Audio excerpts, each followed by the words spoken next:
Today is December 5th. The quote today is, "It's helpful to think how what you do today will affect the movement in the world 6 generations from now."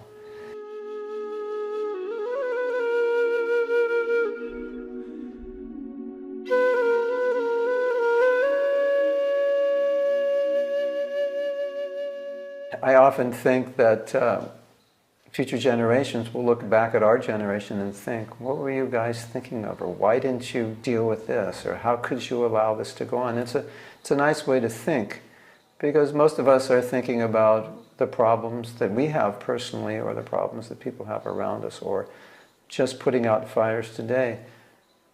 It's a much more effective way of thinking to think how what I'm doing today is going to affect 6 generations from now, both personally and as an organization. If you're in a temple and you're thinking, what are we doing today that's going to involve 6 generations from now, it's a very much different way of thinking. Or the question is, if we continue doing what we're doing, what will it look like 6 generations from now? How it will affect them?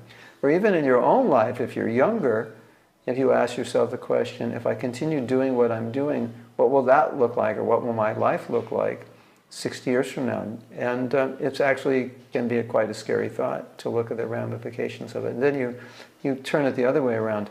What would I like things to look like? And then what do I have to do today to get them to look that way? So it's a nice exercise to look at the future and say, what would I like to create in the future? Both for myself, or how could I contribute to creating something better for future generations? And what would I like it to be? What would it look like? And then go back to today and think, what do I have to do now to create that situation, either personally or for generations to come? So, a lot of us are very caught up in our own personal desires, needs, and problems, and so forth. But really, as devotees of Krishna, as compassionate devotees of Krishna, we should be thinking about how people who need Krishna consciousness can get it, and what we can do today to ensure that the future will be brighter for them. One last thought, interesting. I once heard a conversation with Bhakta Kavi. I don't know if you know Bhakta Kavi, Stephen Covey. And I call him a Bhakta because many of the ways he was thinking were aligned with our philosophy.